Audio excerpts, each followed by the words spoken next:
こんにちは。今回はもしかしたらあなたやあなたの周りの大切な人の体の中で今まさに静かに進行しているかもしれない、そんな深刻な問題についてじっくり掘り下げていきたいと思います。さて、これって単なる一個人の病気の話だと思いますか？それとも私たちが気づかないうちに社会全体にじわじわと広がっている静かなる流行病なんでしょうか？これ、実は全く他人事じゃないかもしれないんですよ。いやー、この数字ちょっと衝撃的じゃないですか？なんと、日本の成人のおよそ3人に1人ですよ。3人に1人が自分の肝臓に脂肪を溜め込んじゃってるって計算になるんです。これってもう個人の健康問題っていうレベルを完全に超えちゃってますよね。社会全体で本気で向き合わなければいけない、そういう大きな課題だっていうことなんです。はい、では最初のセクションです。たかが名前でしょって思うかもしれませんけど、実はこの病気の呼び方が最近ガラッと変わったんです。じゃあなんでそんな大事な変更があったのか。その裏には私たちの健康に対する考え方をもう根っこから変えるようなものすごく大きな理由が隠されてるんですね。これがですね、診断の仕方がもう180度ガラッと変わったっていう話なんです。今までは、なんていうか、お酒のせいじゃないな、ウイルスのせいでもないな、じゃあ消去法で脂肪肝ですね、みたいな感じだったんですよ。でも、新しい考え方は全然違う。あなたには肥満とか高血圧、そういう代謝の問題がありますよね。だから脂肪肝なんですって、もっと積極的に原因を突き止めに行くんです。つまり、肝臓っていうのは体全体の不調を映し出す鏡なんだっていう、そういう見方にシフトしたわけですね。そうなんです。つまり、肝臓に溜まった脂肪っていうのは氷山の一角でしかないんですよ。あれは体全体からのちょっと待って危険だよっていう警告サインなんです。その水面下には糖尿病とか心臓病とか本当に命に関わる大きな問題が隠れてるかもしれないぞっていうサインなんですね。さて次のセクションに進みましょう。肝臓に脂肪が溜まっていくとき、私たちの体の中では一体どんな静かなるドミノ倒しが始まっているんでしょうか。その最初の一個が倒れる瞬間をちょっと覗いてみましょう。昔はですね、まず脂肪が溜まるのが第一撃。で、次に炎症が起きるのが第二撃っていう二ヒット説っていうのが主流だったんです。でも今はもう違う。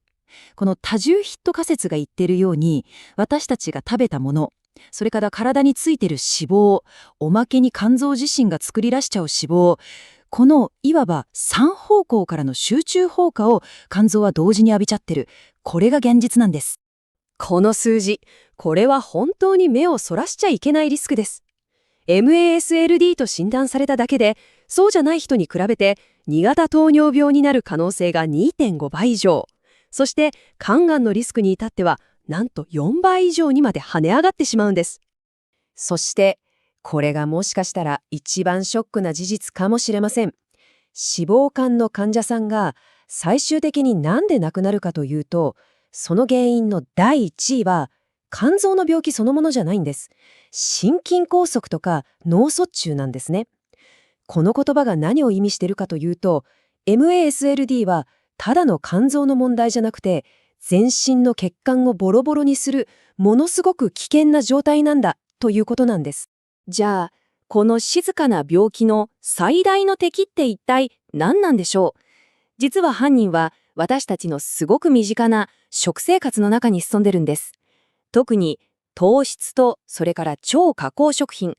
こいつらがどうしてこんなにも肝臓をボコボコに攻撃するのか、その仕組みに迫っていきます。果糖が肝臓に与えるダメージって、もうね、まるで狙い撃ちのミサイル攻撃みたいなものなんです。まず、口から入った果糖は他の臓器はほぼスルーして肝臓にドドドドッと殺到する。次に肝臓の中で脂肪を作り出すスイッチをバチンって強制的にオンにしちゃう。で、最後に細胞のエネルギーを根こそぎ奪い尽くして炎症を起こす毒素までばらまいていく。この本当に容赦ない3段階攻撃が肝臓をどんどん追い詰めていくわけです。その中でも一番やばいのがこの液体の糖です。果糖ブドウ糖液糖がたっぷり入った甘いジュースとかエナジードリンクって固形物みたいに消化のステップを全部すっ飛ばしてまるで高速道路を暴走するように一瞬で肝臓に到達しちゃうんです。その衝撃たるや、私たちの想像をはるかに超えるものなんですよ。そしてもう一つの手ごたえ的が超加工食品ですね。スナック菓子、カップ麺、菓子パン。手軽で美味しいんですけど、こういうものをたくさん食べてると MSLD のリスクが 32% も上がってしまうっていう、ちょっと見過ごせないデータがあるんです。さて、ここまでちょっと怖い的な話ばっかりしてきましたけど、ご安心ください。ここからは反撃の時間です。私たちの体には、この状況をひっくり返すための最強の味方がちゃんといるんです。このセクションでは、科学的な根拠に基づいた健康を取り戻すためのパワフルな武器を皆さんにご紹介します。ベジファーストって有名ですよね。でも、もっと効果的なのが、このカーボラストっていう新しい戦略。食事の最初にタンパク質とか脂質を取ると、消化管に、おい、これから糖質が入ってくるから準備しとけよっていう信号が送られるんです。そうすると体はちゃんと準備を始めて、血糖値の急上昇っていう衝撃をうまく和らげてくれる。その準備に必要なのが、だいたい20分くらいってことなんですね。この表はまさに肝臓を守るスーパーヒーローたちのリストです。まず、コーヒーは肝臓がカチカチに硬くなるのを防いでくれる守りの達人。青魚に含まれるオメガ3は脂肪を燃やして新しい脂肪作りをブロックする攻撃のエース。そして大豆製品は糖をガンガン消費してくれる筋肉っていう仲間を育てるめちゃくちゃ頼れるサポーターなんです。運動ってなんでこんなに大事なんでしょう？それはね、ただカロリーを消費するからだけじゃないんです。本当の主役はこのマイオカイン。運動中に筋肉からドバドバ出てくるこの物質は、言うなれば自家製の万能薬。血液に乗って全身を駆け巡って、遠く離れた肝臓の炎症を鎮めて、代謝を正常に戻してくれるんです。筋肉って、ただ体を動かすだけの組織じゃなかったんですね。じゃあ具体的にどんな運動をすればいいのか。ウォーキングみたいな有酸素運動は、肝臓の脂肪を直接燃やす直接攻撃です。で、スクワットみたいな筋トレは、糖を処理してくれる第二の肝臓、つまり筋肉っていう強力な援軍を育てるわけです。となると、最強の戦略は、そう、この2つを組み合わせたコンビネーション攻撃なんですね。さあ、いよいよ最後のセクションにやってきました。ここでは今までちょっと見過ごされがちだったリスクと、そしてこの解説の締めくくりとして、脂肪肝を改善するための具体的ですごく希望の持てる目標という最後のピースをカチッとはめていきたいと思います。食事と運動気をつけてるのになかなか良くならないって人、もしかしたら見えない敵がいるかもしれません。それがストレスと睡眠不足です。慢性的なストレスが出すホルモンとか、寝てる間の酸素不足っていうのは、あなたがぐっすり眠っている間に静かに肝臓へ脂肪を送り込む見えざる手になって悪いサイクルを生み出しちゃう可能性があるんです。さあ、ここからが今回の話で一番希望が持てるパートです。まず、たった 5% でいいんです。体重を 5% 減らすだけで肝臓の脂肪は減り始めます。これは逆転に向けたものすごく確かな第一歩です。そして次の目標が 7% です。ここまで来ると、ただ脂肪が減るだけじゃなくて、肝臓で起きていた炎症、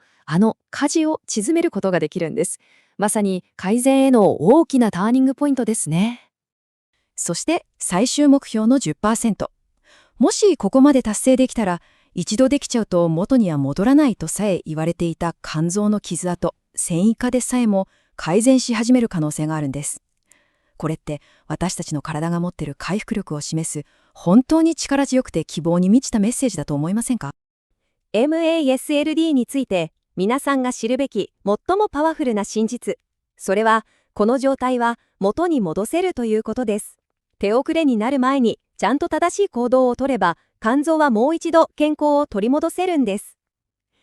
今日のこの話がそのための力強い一歩になることを心から願っています。さて、あなたが今日から始められる最初の小さな一歩は一体何でしょうか？